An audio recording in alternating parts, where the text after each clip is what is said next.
C, D, E, F, G, H, I, J, K, L, M, N, O, P, Q, R, S, T, U, V, W, X, Y, Z, and A. Welcome back to the show. It's Sonic Weekly.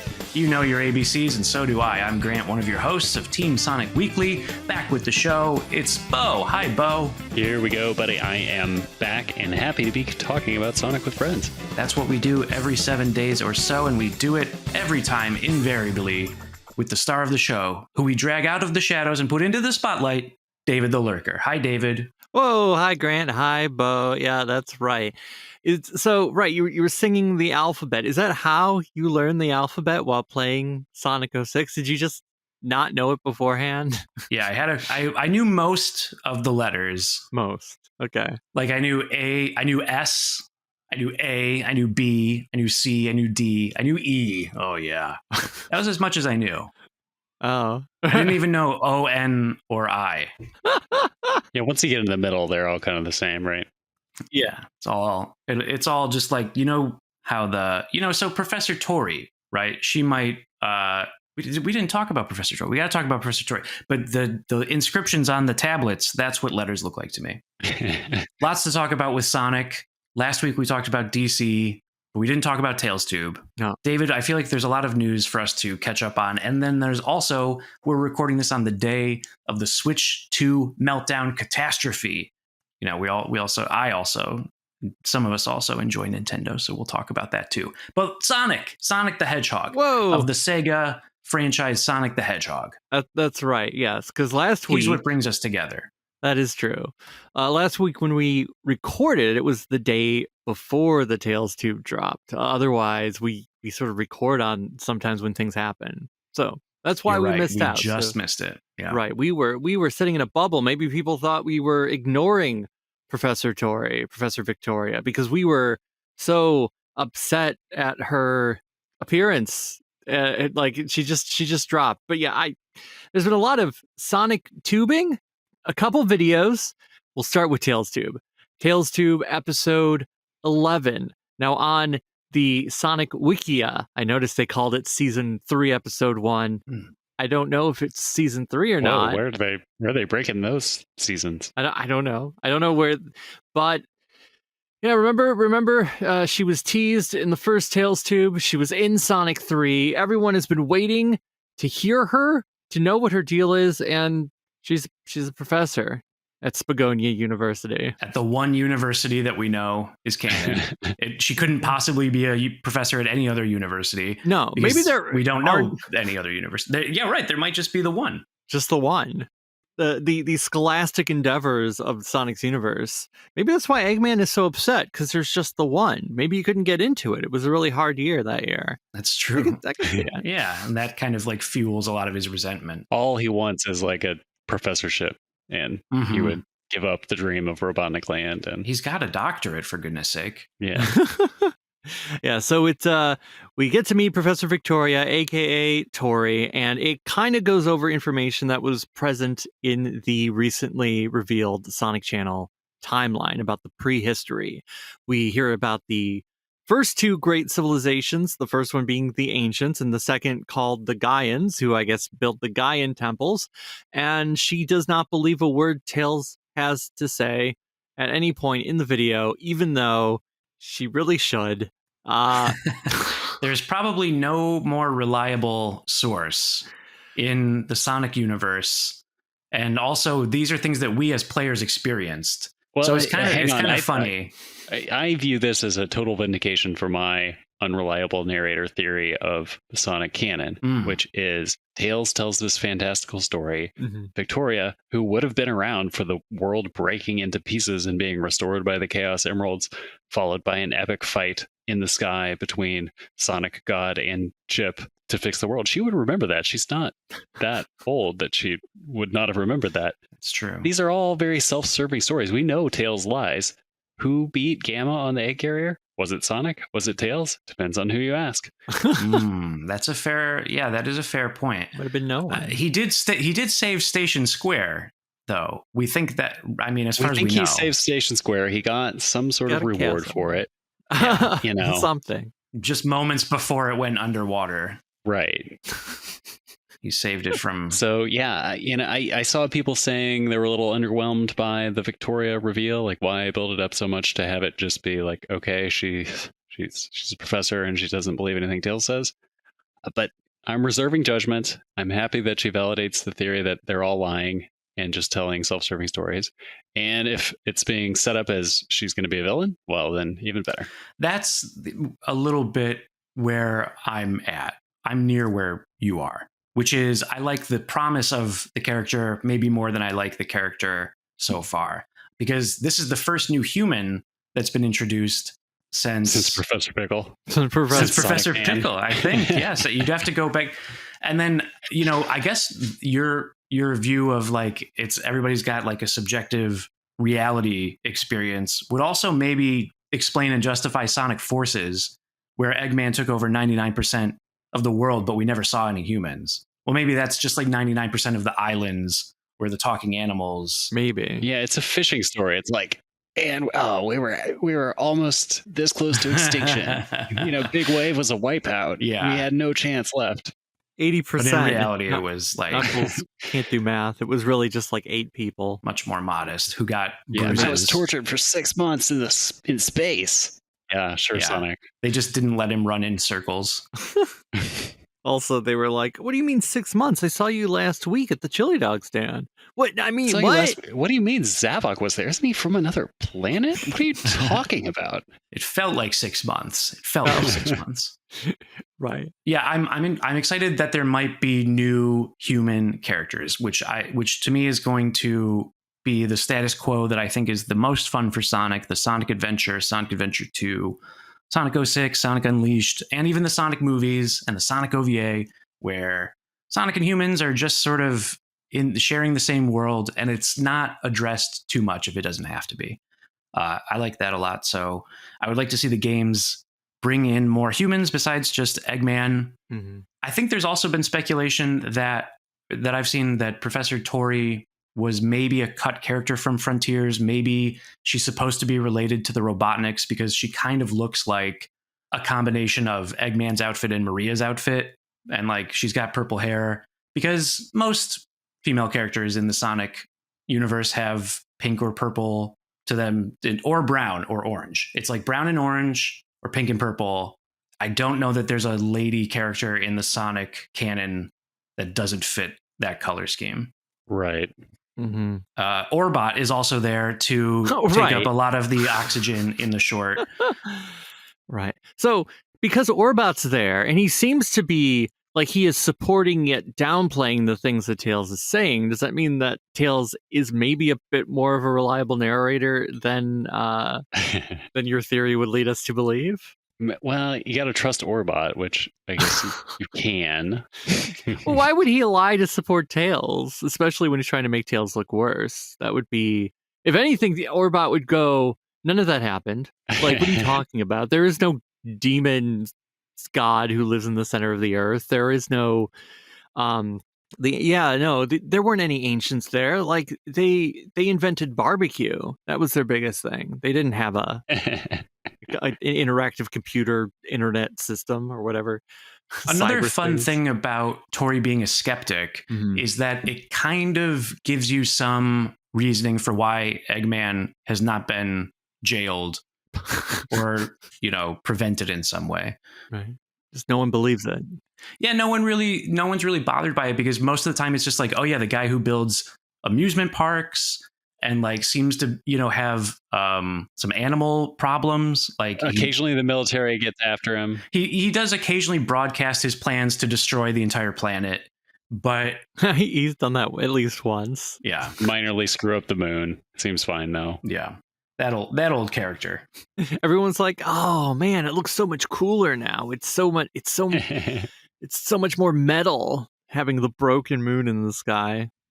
Yeah, Eggman. I would love to see the Eggman fan club. I am sure that is a group of humans that exist. Oh, for sure. Mm-hmm. They're loyal eggheads, and that's a faction of people I want to see that seedy underbelly.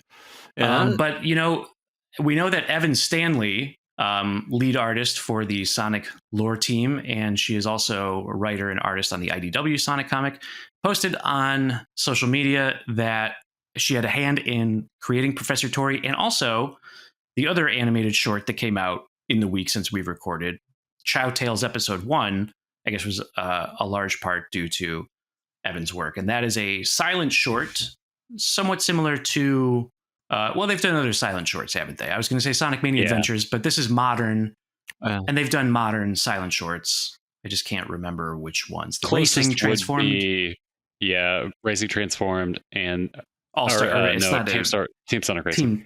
Thank you. Yeah. Maximum Overdrive, is that the name of the short? Yes. Right. And then the Chao in Space would be the most obvious parallel. And then they had, this one was voiced, but the Sonic Colors Ultimate pair of episodes had a similar art style. Yeah, it's a minute long. It's in phone perspective or TikTok perspective. So I feel like YouTube short. It's a YouTube short. Yeah, which I'm like, I guess we could also mention, hey, Sonic and Friends, the eternal TikTok shorts. I guess Rouge the Bats, you can see the back of her head in the newest one. It lasts 5 seconds. There's nothing else to say. So we're moving back to ChaoTales. But yeah, the I mean it's cute enough, but I guess it was a little confusing, the bit where like, oh, here's the drawings of Shadow Chao doing stuff to the egg. Who's thinking that? Is that Sonic? Is that the Chao? I interpreted it as Sonic imagining that happening to the egg, the Shadow Chao being mean to it, and then no, it's subverted because really he just wants a friend. Yes, that's exactly it. Yeah. But I to your point, David, I think that if I weren't very well versed in Sonic and Chao, it might be incomprehensible. So I don't know. I think it's also something that Chao fans, of which there are many, at least when you look around at the comments on social media and so forth, it seems like it was something that people were really eager to receive. It was very short, I thought, and it'll be nice when hopefully, because it didn't look like it was necessarily, it did look like it was cropped, right? So hopefully when they release all of them, there will be like a full edition. That would be nice. Hopefully. Yeah. I mean, it is a little strange that Sonic is biased in it, right? He's like, oh, I think this is what's going to happen. But it's not, the Shadow Chao doesn't do anything wrong. It's just Sonic just takes it and then it hatches. But then the baby Chao still appreciates being held by Shadow Chao and goes over and gives him a hug. So all's well that ends well, right? But Sonic didn't necessarily need to intervene. He could have just let things be. But he went in there, he took the egg, he held the egg hatched, and then that baby Chao hugged the Shadow Chao who was previously hugging the egg. I think that's the longest way you could describe a 1 minute short. Yeah. Somebody should go back and time how long your description took. I would be interested to find out. And lay it over the short. Yeah. Right. Because I describe it backwards, so it'll work great.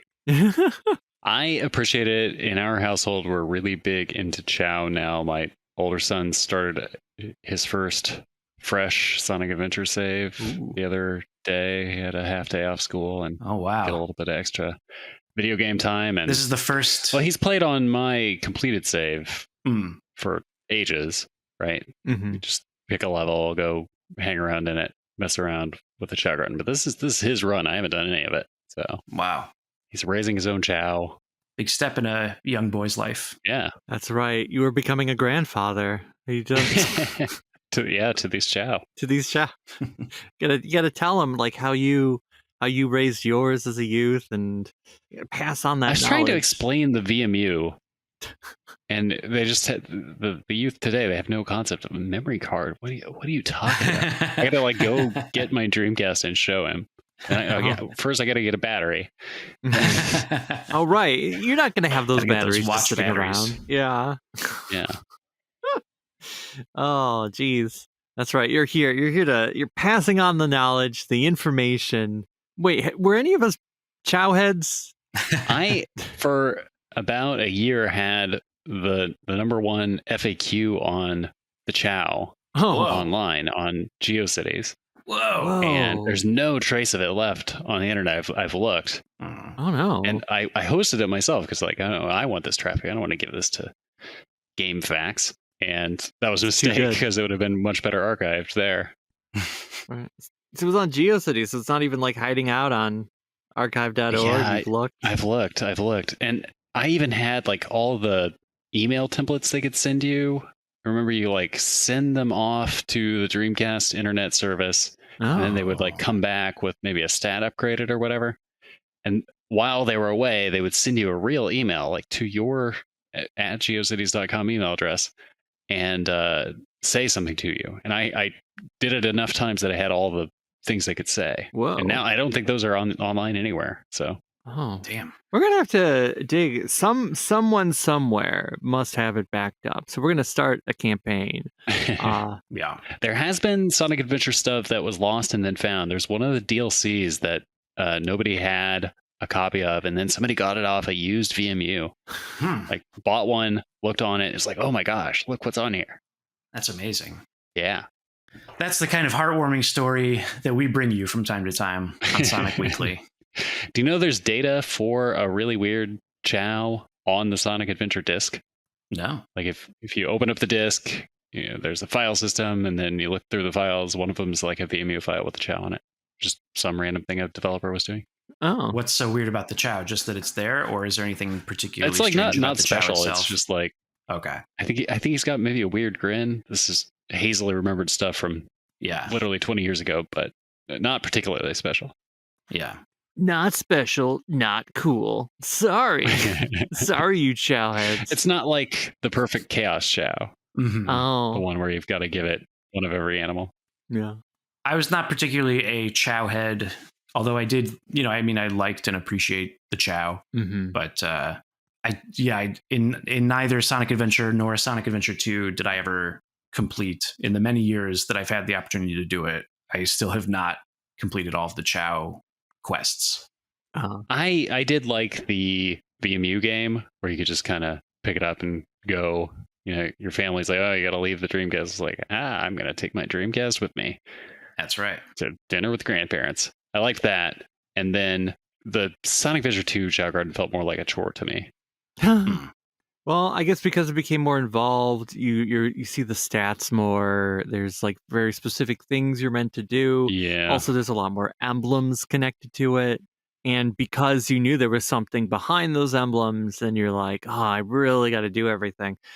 I mean, it took me years to do it on the Dreamcast, and I never felt the urge to repeat it in an SA2 battle, which, like, no, I can't. I cannot do this. You were wrong. Yeah, I mean, if you were super into Tamagotchis, I'm sure the Chao Garden was the greatest thing in the world. And I appreciate the look. I've just was never big into the actual gardening aspect of it. Maybe if it was some other outdoor event, outdoor. I can't think of words. I was going to make a joke because of gardening, and all I can think of was farming. But I wasn't going anywhere with it, so I'm abandoning the joke on the field.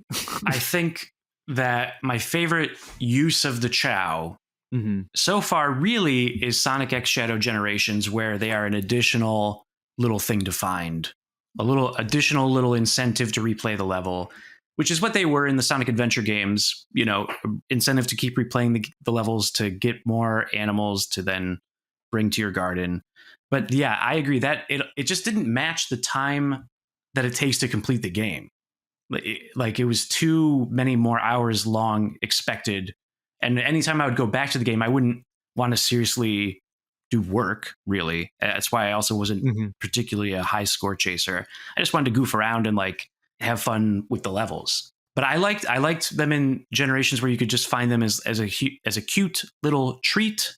And that's how I like the Chao. And that's what this felt like. I think maybe the strange thing is just it was very hyped. They announced it in the Sonic Central last year, and it was just so short, I guess, that you're just sort of like, yeah, this is cute. And I was wondering, do you think it's building to something? The fans have always said, oh, we want a standalone Chao Garden phone game, and guess what, Chao fans, we have for you very, very short cartoons. For sure, right? I mean, if at the end it has a Chao holding a phone and they jump into the phone and they're like, continue this adventure on your phone, that would wow everyone. But yeah, Grant, I mean, you are right. They did just kind of, I guess, hyped it up, and then it's just here's the thing. Because they even said like, oh, how many episodes? I forget in the Sonic Central. It was like 4 or something, or 5. They're like, well, it's 5. Right. And so when you say here's a 5-episode series, and you consider all the other animations they've done, like Sonic X Shadow Generations, that's 3 episodes. Those are pretty lengthy. You're like, wow, what are they really doing with these Chao cartoons? It's like, well, no, it's gonna be 5 minutes, so it's the length of one of the shorter animations they do usually, but they've decided to split it up for some reason. Strange. Yeah. It's a little strange. Strange, isn't it? Yeah. Strange. I guess, yeah. Yes, so Sonic Social was nominated for the Webby for the short, series, but they were also an honoree in another category where they were not nominated, but an honoree in the best overall social category for the last year, which is pretty exciting because, as some dedicated listeners know, I and Michael Stearns and other people have been part of one of the teams that contributes memes and posts to the Sonic Social accounts. So we're sort of part of that, and that's pretty neat. Yeah. Round of applause. Woohoo. So what does it mean being an honoree? It's just like you get awarded regardless, or are they like... No, you can get a certificate. You can pay for a certificate if you want, but it's mostly just like, hey, this doesn't go to everybody. There was a selection of judges. They chose this. They said Bluey's nominated, but Sonic is just an honoree. So, but it's still, it's still something. That's the point. It's still something. So you're just not as good as Bluey. Not as good as Bluey. They're directly saying not as good as Bluey. But speaking of the Sonic Socials, the last post that went out that we had a hand in was the April Fool's Sonic Crosswords post, which had a coincidental post from Sonic Stadium, one of our favorite sites where we regularly pull the news. They have no idea about this. And they went the extra mile to also create a little crossword puzzle that you can fill out, and it scores you on how fast you did. I did it in 50 seconds. I didn't know it was timed. Score was 350. Who's counting? Might be the high score. And that was a cute little April Fool's. I mean, nothing's going to compare to the murder of Sonic the Hedgehog from a few years ago, where they released like a joke game. That was pretty neat. And overall, April Fool's on social can be painful. Yeah, I would say if you're ranking the recent April Fool's from the team, Murder is number 1. This is number 2, and then the thing with the lock-on cart, but it's not really. Oh yeah, that one's number 3. I've never not a fan of that one. That one made you angry. The Sega account also posted the joke of miles per hour switching his name to kilometers per hour. Yes. Yeah. So Sega posted that joke. Yeah, because he moved to Europe.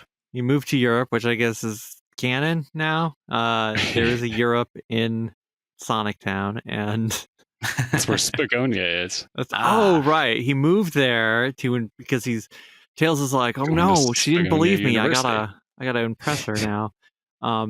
You could just get a good word in with Professor Pickle. He's right there. You could be like, Professor Pickle, remember you were involved. You were the one who translated the Gaia manuscript. You're the one who sent us on that chase. Maybe he's just like, oh no, she doesn't like my sandwiches, so I won't tell her. I don't know. Such a wild world of Sonic the Hedgehog. Ooh, baby, it's a wild world. Cat Stevens, everybody. Oh, right. So I think just Sonic specific news. I think that's it. Aside from, I guess there's one some more toys. bit. One more bit. There is one more bit.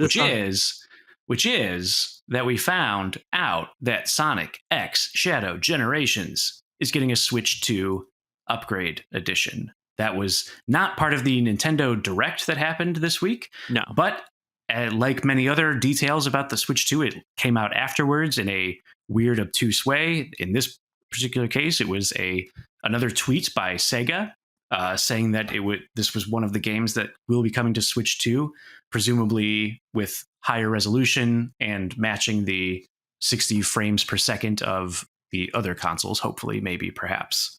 I'm just saying that's the top news story on Sonic Stadium. That is the top news story. I wasn't sure if we were going to wait until we switched to Switch News to talk about it and be like, oh, actually, there's more. It's a good segue. It's a great segue. So let's hold there. Let's check in on Sega Saturn, because Sega Saturn, we have a recurring weekly news segment dedicated to the Sega Saturn news, sometimes Sega Dreamcast news, sometimes PlayStation news, but we missed last week. So let's make sure to give space to Bo and hear what's up with the 32-bit Rings of Saturn. I'm covering much of the 32-bit range this week. So I've got a Saturn, a PlayStation, and 3DO. Whoa. They all got a version of the game, Shockwave, originally on the 3DO. This is one of those games, there's several of these from the mid-90s, where they thought, what's really important is that the FMVs of this game, the in-between stage cutscenes, they're a low-budget sci-fi show. Yes. And some of them take it very seriously. Some of them are very tongue-in-cheek about it. This one's more on the tongue-in-cheek end of the scale. But they hire actors, and they have a bad script, and they have bad special effects. And, you watch this show in 20-second bursts in between stages, and you wonder how the stages are connected to the show. Anyway, Shockwave. There's cheat codes for the 3DO version. There's cheat codes for the PlayStation version. Nothing for Saturn. I searched, are there cheat codes for the Saturn version? Yes, there are. I found them. Now we know. 30-year-old mystery has been solved. Incredible. Shockwave community. I'm just waiting for the thank yous to pour in. They're coming. Right. Yeah. 3 men who live in Devonshire. They don't need to throw a parade. They could still throw a parade. What else this came out on that I did not look at is the Apple Pippin. You guys know about the Apple Pippin? Pippin. Oh yeah, that was one of the Lord of the Rings, the extra Frodo friend. God, is it what? It sounds vaguely familiar. Yeah. 1996 through 1998, Apple had a video game thing, not quite a console, more of a Mac with a controller called the Pippin. They put out less than 24 games for it. Shockwave being one of them. Wow. And then never spoke of it again. More than 32X? Fewer than 32X, I think. Wow. Yeah, that would be less. Wow. But yeah, for some reason, it did spin off into a movie. The Pippin Lawn Stocking. Very. Yeah, and the Apple Dumpling Gang. The Apple Dumpling Gang presents Pippin Longstocking. That's right. Who could forget these classic feature films? Anyway, if somebody has a Pippin and they want to send it to me, I'll take a look at Shockwave on the Pippin. But there's no pipe up if you got a Pippin. Chip in no if great you got emulation a Pippin. options. Chip in, yeah. Long live the Pippin. They should bring back the Pippin. You could collect all the games. Is it I always on preferred eBay the Jordan. Swish. All right. Oh, right. Well, folks. I guess, since we are in the realm of the Saturn, which extends to the Dreamcast, we should probably, before we do a good segue, mention BAFTA, right? They yeah. Right. Oh, take the lead, because you said yeah. So BAFTA, esteemed British Association for Television Arts, just winging it there after British. They named their list of most influential video games ever, and starts from the least of the most influential. You scroll down, you get to the most influential of all the most influential. Shenmue. Shenmue is the most influential video game, according to the esteemed folks at the British Emphasis. So. Oh, wow. Because of Grand Theft Auto, because of Yakuza, because of Like a Dragon, right? We're all free now. This is Ryo Hazuki's world, and we're just playing in it. I mean, it beats out. Because number 2, I believe, is Doom, and I feel like a lot of people would probably immediately go to Doom. We got, or hey, what about Super Mario Brothers? But they were just no, it's Shenmue, and I think that's pretty crazy, pretty great. Yeah, I think it's great and wrong and bad, but crazy and cool. It's great because it matches, I think, the official Dreamcast magazine's list. Although, did they have Soul Calibur at 1? I think it was Shenmue at 1. I would pick Shenmue over Soul Calibur, and I love Soul Calibur. Damn. Yeah, I don't remember offhand. I will say that on this list, for whatever reason, number 7 is Kingdom Come Deliverance 2. What was that? Just not that old? Is that 10 years old? This description says it's not even 2 months old. So that seems a little... There's some recency bias in that choice. Influence. Yeah. It doesn't matter if they were drunk. The fact is they put Shenmue at number 1. And that's what matters. They have an acronym. They're an organization. They put Shenmue at number 1. It's good enough for me. That's right. Someone who's a subject of the crown, tell us, how prestigious is a BAFTA award? Is it an Emmy? Is it an Oscar? Is it a Teen Choice Award? It's something. Give me the ranking. Yeah. I wish I was a subject of the crown. Yeah, I don't know. I couldn't hazard a guess, but I don't think it's part of an EGOT, right? There's not a BAFTA EGOT, so it's less prestigious than an Emmy, a Grammy, an Oscar, or a Tony. But it's probably up there with a Teen Choice Award. It's probably it's probably on the level of a Golden Globe, not a Teen Choice Award, right? Yeah, that's probably right. That's probably Also, BAFTA is don't they vote on something? I guess just the BAFTA awards. Yeah, I think the BAFTAs, right? Right. The BAFTinians vote on the BAFTAs, and I see, from BAFTA. Right. Half-Life and Half-Life 2 are both on this list. Half-Life 2 is 9, and Half-Life, the original Half-Life is number 4. I find that they have a drinking problem. Okay, they are. It has bled into their work, and it's just it is what it is. And no Sonic. And there is no Sonic. On this Shenmue is number 1, and there's no Sonic. Yeah. Wow. Strange, isn't it? Strange, isn't it? Right. Super Mario Brothers is 3. Super Mario 64 is 8. So I feel like, I get it. It's Mario. Those almost feel obligatory. Right. You have to play. And like I said, Doom is number 2, sandwiched in between. Number 5 is Ocarina of Time. We got Minecraft. Some choices make sense. Mm-hmm. Tetris is 11. I feel like Tetris maybe should be higher than 11, but probably. I feel like you need the founder and the perfecter of every genre, right? You need crawl, walk, run of the platformers, the shooters, the fighting games. Mm-hmm. Yeah. And that's going to get you to however many, if it's a top 25 list here. Right. Well, maybe at some point we can make our own list, and of course have Sonic be number 1, Sonic Adventure is number 2, Sonic 3 and Knuckles is number 3, Sonic Adventure 2 is number 4. And 4. Yes. And 4, right.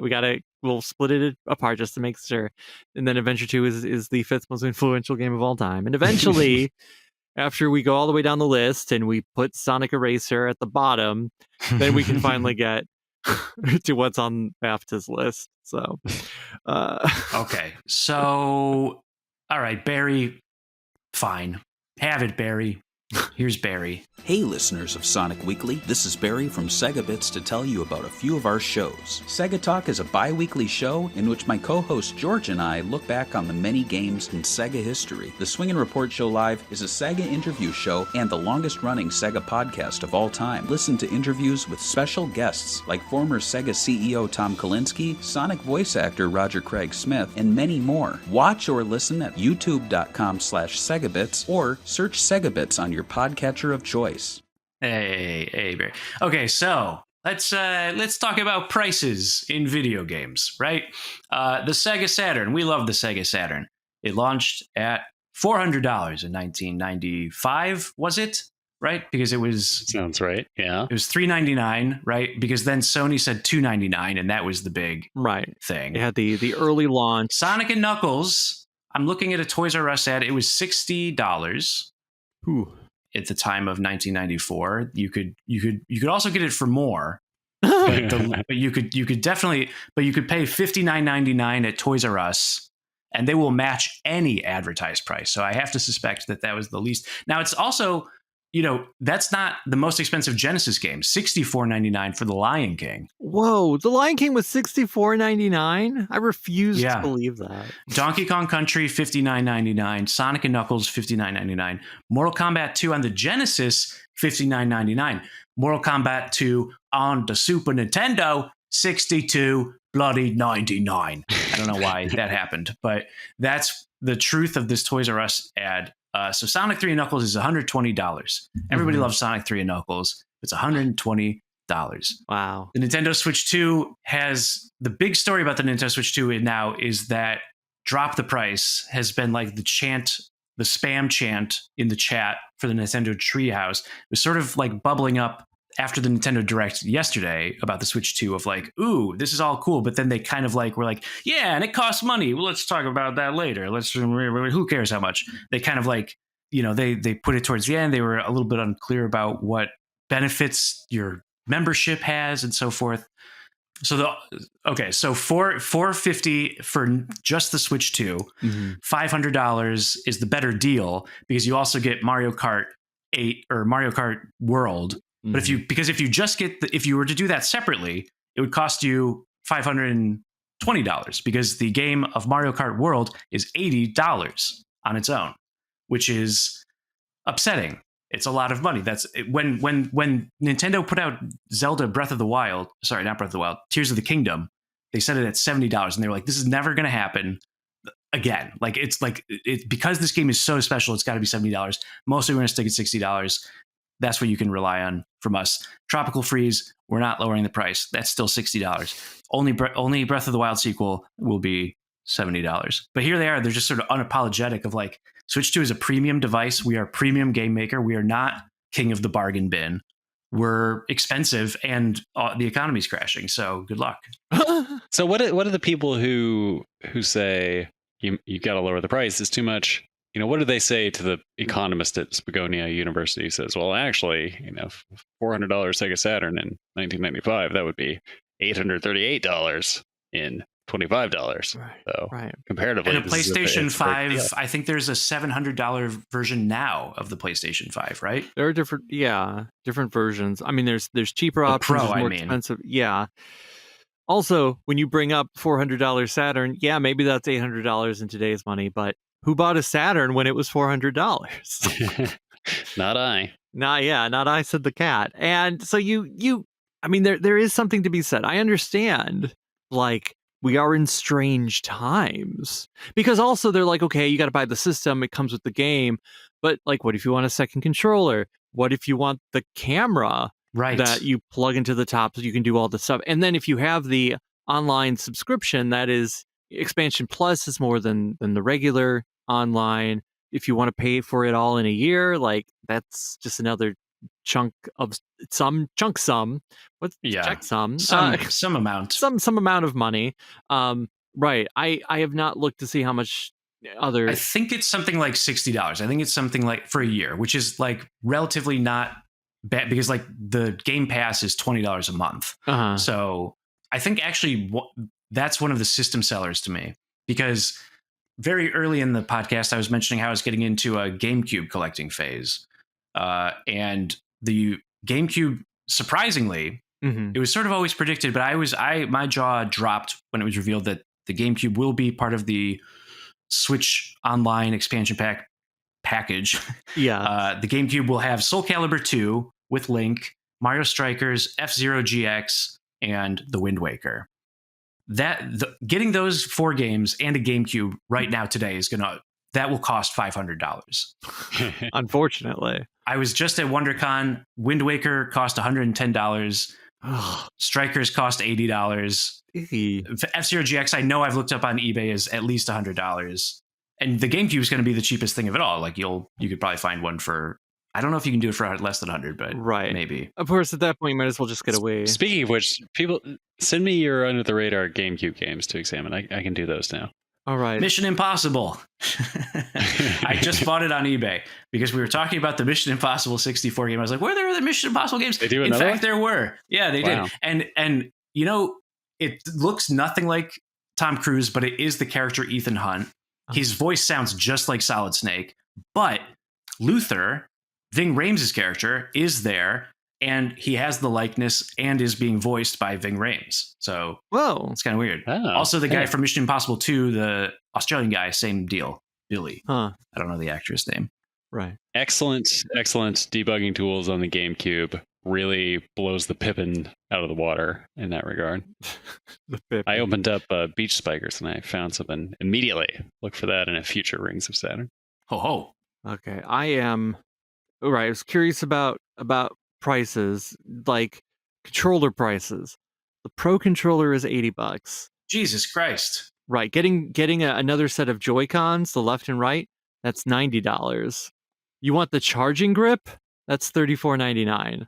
You just want new straps for your Joy-Cons? Those are $12.99. Well, and if you want a set of all of this stuff, I was like, okay, you know, these things aren't cheap, but I don't know. I have young kids, and you're buying some toys, and these prices are seeming pretty normal to me. But $12 for the straps, what the heck? Yeah, and if you want the wheel, you know, like the fake wheel to put your Joy-Con in, you get a set of 2 for $19.99. So hey, that's something. Okay, I'll sure. I'll pay $20 for a wheel, but straps for $12. Come on. The camera is $50. The welcome tour. They are charging money for the welcome tour. That should be a crime, because PlayStation 5 came with Astro's Playroom, which is like a beautiful and fun. It's short, but it's a great little platformer that also introduces how the controller works and how the system works. Mm-hmm. This is just like a guided tour, but it's going to cost. They don't know. They haven't said. They haven't specified, but it will cost some amount of money. I am one of the suckers that bought 1-2 Switch at launch at full price. Oh. It was awful. I hated myself, but I continued buying Nintendo games. I blamed myself. I didn't blame Nintendo for selling an awful piece of shit at full price. I was like, you know what? You got me, you bastards. I should have realized that this was a nothing game, but I didn't. However, Breath of the Wild was fantastic and worth the price of entry, in my opinion. David. Yes. I want to start with you because I think I know where Bo's at, but you know, I could be surprised. But David, you have a Nintendo Switch. I do. I have a Switch 1. I took a marker and drew a 1 on it just so I know. Yeah, in case you get confused. How are you feeling about Switch 2? Do you think you're going to be a launch or early adopter, or are you going to wait? Do you think there will be a price drop? Are you like, maybe Nintendo's just not for me after this generation? Or I don't know. Right. The Switch is the most modern console I own. For any other gaming that I've done in recent times, it's been on the PC. It's Steam. Like I haven't messed with the PS5, although there's a part of me that kind of wants it, but I'm like, whatever. Like it's nowhere near a high priority to get a PS5 because I have a computer. The Switch 2, I definitely would like to get it at some point, but I don't think it's going to be on launch. I don't think it's going to be within the first month. I don't know if it'll be like, oh, I'm waiting until the price drops, because the price might not drop unless certain things happen on a worldwide economic level, you know? The Switch 1 price has never dropped. No. In the 8 years it's been out, it has always been minimum $300. Right. Well, you know, given the CPI, then that is a price drop, but yeah, right. So, but I mean, I do want to get it because I mean they showed off the games like Mario Kart World looks interesting, like the open world kart racer. I know a lot of people were like, oh, that means Sonic Cross Worlds is dead, and I'm like, yeah, I don't know if it's not dead in the water. The kids, they say cooked. I'm sorry. Yeah, it's like they've been cooked in the water, is what they say. Yeah, because it's like a big old bowl of pasta, which is what Mario eats. I mean, two racers can coexist, but in fact, Nintendo's making that gambit themselves because Kirby's Air Riders, was also part of the presentation, just a CG trailer. But yeah, that was pretty surprising. That was surprising. I did play a bit of Kirby's Air Ride. I believe my younger brother technically owned it, so I do not have the copy. But Kirby Air Ride is fun, and the fact that they're resurrecting that, it definitely feels like Nintendo said to Sakurai, okay, we know you're not going to make another Smash Brothers anytime soon because it will kill you. You will die. But we would like your name on something. Yeah. What do you want to do? He's like, yeah, let me just do a Kirby, man, because that's what he sounds like, right? And they went, I watched his YouTube series, absolutely. Yeah. Hey, man, I know how to make games. Let me make a Kirby. And they went, yeah, do it, do it, dude. Right, we dare you. So I mean, that's right. So there's definitely room for many different kart racers, non-kart racers, normal racers, foot racers. No one's feet racing, and Donkey Kong Bonanza looks like that's the Mario Odyssey of Donkey Kong is basically what we're getting, right? Like that looks fun. The swooping and the bopping and the and whatever. Yeah, I'm into it. I mean, it looks fun. I want it at some point, but I don't think I'm gonna get it right off the bat. I'm gonna wait a little while. Bo, how do you feel? You did not buy a Switch 1 at any point, and it felt I don't know where your head is at now or recently, really, because I think the last I knew where you were at with Switch was like, well, I may as well just wait for the next one. Yeah. But that was at like year 4. And then it turned out, oh my God, it's so much longer. But now that it's here, do you feel moved in any way to, or is it like Steam Deck, or is it like completely irrelevant? I'm not sure, because I'm kind of like David with Steam is right there. And okay, you're going to miss the Nintendo exclusives, but you can get like decades worth of stuff at this point Yeah. on the computer, and it'll all work. So I don't know. It could be the case, though, that I have a birthday or a Christmas that I need to, come up with a big gift for, and that becomes the thing. But I don't know. Maybe. Yeah. Right. Fair. Yeah. The modern Bo might be knocking on your door every night, 3 a.m. Knock, knock, knock. Switch 2? Slips a piece of paper under the door. Switch 2? Question mark. Or he paints might the logo on your save wall. his allowance Oh, okay. So long enough to you can buy it when do it he's himself. 16. Yeah. Yeah. Right. I mean, God, if it was just a little bit cheaper, I feel like a lot more people would be like, "Oh, I need this day one." It is there's a barrier, but you're right. Like you compare that to the PS5, you compare that to, I guess Microsoft still makes systems. I don't know anyone who owns one at this point. I think the Series S is less expensive, but the Switch 2 in the US is still cheaper than... I'm very tuned out, but what do you think the chances are that the Switch is the last the Switch 2 is the last console?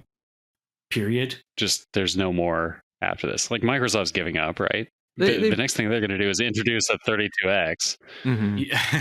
It is that like the amount of sales of hardware that Nintendo had with the Wii and the DS combined, and the PS2, like just that, it's only been down since then. Even as popular as the Switch was, it still is behind. It's ahead of the Wii, I think, but behind the DS by a fair margin, and PS2 as well. So yeah, I don't know. Because I could see a future where it is the last one, or Nintendo and its successors to the Switch are the only ones left. Like Sony and Microsoft get out, and it's just the only hardware you can buy is Nintendo hardware. I could see that. I have a hard time seeing Nintendo leave hardware that it just like, because I feel like their background is like a toy company rather than being a tech company or an extension of. So like, I just feel like it's too important to them. Mm-hmm. To make sure that they always have some sort of product that can release their own software. Like they're too invested in that ecosystem to let it go, I think. Right. But I guess they are probably looking at things a little bit differently, because the Switch 2 is, well, I was just thinking about like the physicality of Nintendo consoles over the years, like the NES/Famicom, Super Nintendo, the N64, they always like look different. They wanted to do different things. Even the Wii/Wii U, the base console part was the same, but they were like, oh, look at this giant tablet thing for the Wii U. Like they were always pushing and wanting things to change. And that's why the Wii U marketing was focused on the controller, even though it confused everyone and nobody bought it.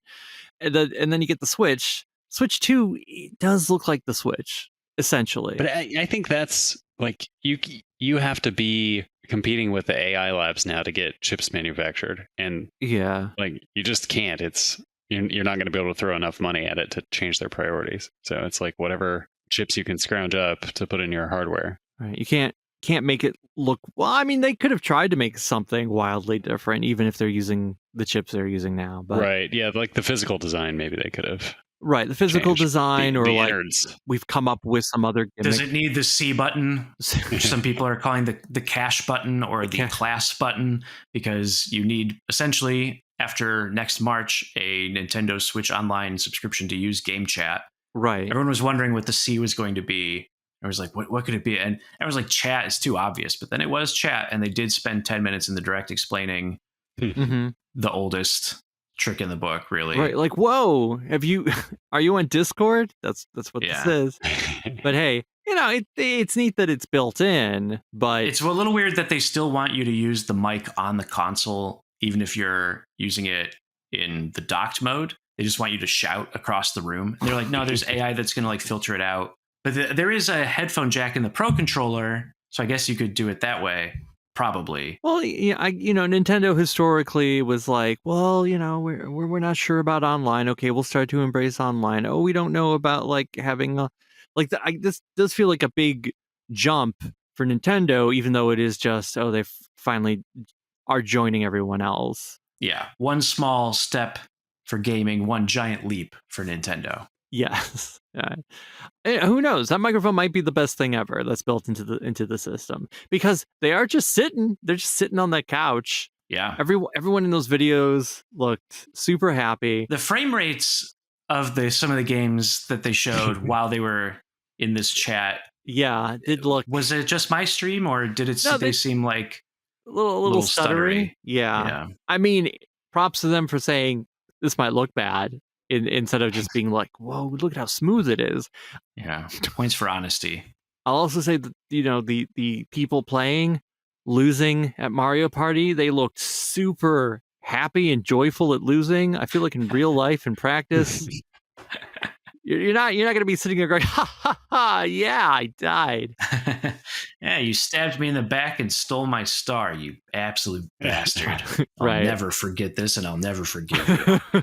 There's going to be some rudeness occurring over Nintendo, their proprietary chat function. Were you surprised that there was no 3D Mario? That Donkey Kong, with his new expressions, sort of the new old Miyamoto design expressions, but also wearing overalls and the breakable environment and stuff, that looks pretty neat. But no 3D Mario anyway. And the Donkey Kong that they're presenting in Bonanza, it's essentially like a reboot, because it's not anything like Donkey Kong 64 or Donkey Kong Country games or Donkey Konga or Jungle Beat. Right. Not really. Maybe it's a little bit like Jungle Beat. I guess, we did see very briefly there's a level that I think is just Donkey Kong Country, right? Like, there is the flashback to it. That's true. There is a flash, which I guess, whatever it is, that's something Nintendo does from time to time. For sure. It looks fun. I'll definitely want to play it, but I'm not going to lie. I am a little bit disappointed that it wasn't, here's the next Mario platformer. Yeah. Especially because, like, this is the 40th anniversary of the original Super Mario Brothers. Oh, man. So it feels like, you're right. You should have done the Mario game. Donkey Kong fans. Mario. Yeah, do the Mario. They should have brought back Captain Lou whatever his name is. Okay. Captain Lou. I know he's dead, but that doesn't stop anyone. You're saying anymore. Use an AI deepfake ghost in the most tasteless fashion. You think they're going to do some cross-platform synergy, though? Like the Mario movie sequel will be out sooner or later. Yeah. And sell a gazillion tickets. And what if you had a Mario game that was fresh? I guess so. Fresh out that you could also buy. It also felt like there was a little bit of a hole in the schedule. Like, we don't know what the holiday game is, and it could possibly be 3D Mario, maybe, hopefully. I'm just... Right. I think you would tease it if you had it. I think so, too. Probably. But maybe. It's hard to say. Nintendo is very good at just being like, oh, by the way, here's this game, and it comes out in a couple months. They finally present the Switch 2 properly and go, it comes out in June. And you're like, oh, that's like in 2 months. Yeah. Because I remember, like when the Dreamcast was announced, oh boy, just sat there forever. And it was even more painful once it was released in Japan. It's like, you still got to wait 9 months. And I'm like, I don't want to. Yeah. What are you doing to me? I said it before. There was 0 Sega games out for a year. Yeah. Right. Yeah. It's just a dead zone. God, yeah. Such a strange thing to think about. I guess there are some games that get announced and are immediately out, but those are usually small indie titles where they're like, we just got to do a very quick hype cycle and get it out before you forget about it. But AAA games, we can announce it, and 7 years later, you might get trailer number 2. Have fun. There is a dedicated Mario Kart Direct that's coming up, I think, pretty soon. Yes. It's not impossible that as part of that, they would also announce a 3D Mario coming in the holiday. But if they don't, then I really have to let it go. I think they're going to save their powder for the movie. I mean, it's just that Mario Odyssey was so good. It's still like I think my very favorite. That's not even the most recent one, right? Is it Wonder? Right. Oh. There was Wonder, which is the 2D series, and there was Bowser's Fury, which is like a shorter game. Yeah. As part of 3D World, which was great. But Odyssey was like the last real one. Yeah, we're starting to creep into that territory of like Mario 64 comes out in 96. Everyone goes, wow, can't wait for the second one. And you just wait. Well, what was that? 6 years? 7 years? I forget when. Sunshine was like, it was, 02? Yeah. That might have been 02. But if Sunshine's kind of too different because it is, then you really go to Galaxy, which is like 11 years. Yeah. Yeah. So that's 10 years. Yeah. And it's like, I don't want to wait till 2028 for Odyssey 2, whatever that form that takes. But yeah. Well, when does the second Illumination Mario movie come out? Have they announced a release date for that? I don't know. Do you think the Water War will have begun by then, or let's see, Untitled Super Mario Brothers upcoming 2026 film. Is that a correct date? I don't know. When is the Beatles movies coming out? 2028 April. Oh my god. Right. They're really releasing all 4? Announced those way too early, and they're doing all 4 at once. Yeah, that's insane. How do you watch all 4 at once? Because like Google Glasses. Is it once a week? Is it like I don't know. Start maybe. People don't go to the movies. It might be genius because like you'll get the fans for each like, well, no, I can't let Ringo win. And so we'll go see this one twice. Or it might be as crazy as it sounds, which is unless the first one is great, nobody's going to go see the second one. Right. I just can't imagine releasing all 4 movies on the same day, because how do you do that? Like the movie theater it's spaced out, but still within a month.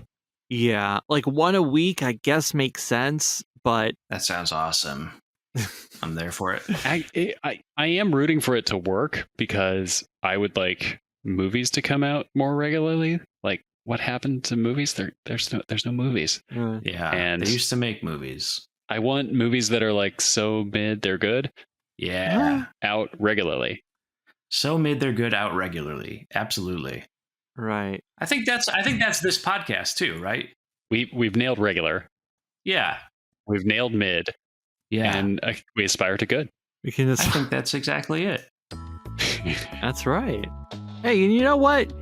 If you think one day we can actually be considered a good podcast, then hey, maybe that's why you did reach the end of another episode of Sonic Weekly. Yes, that's right, the show that you've been listening to. And if you want to hear us go through that journey of finally going from bad to mid to good, you got to subscribe if you haven't already, using your podcatcher of choice, be it Apple Podcasts, Spotify, or for the Android faithful Podcast Addict. Yep, download it today.